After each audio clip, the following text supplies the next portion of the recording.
باوضو ہو کے سویا کریں۔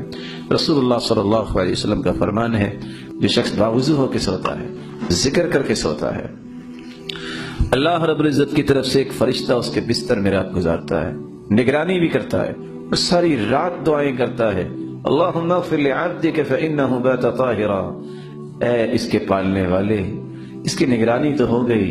یہ تو سویا ہوا ہے لیکن باوضو ہو کے سویا ہے، اے اللہ میری دعا ہے تو اس کی بخشش فرما دے۔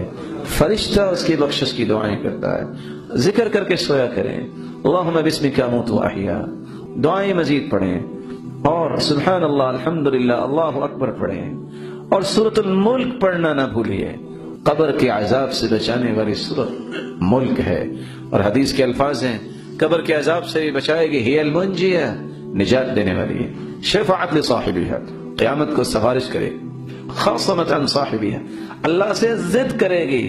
حتی ادخلته الجنہ، جب تک سورۃ الملک پڑھنے والے کو جنت میں داخل نہیں کروا دے گی، اللہ سے ضد چھوڑے گی نہیں اس وقت۔ سورۃ الملک پڑھ کے سو جائیے،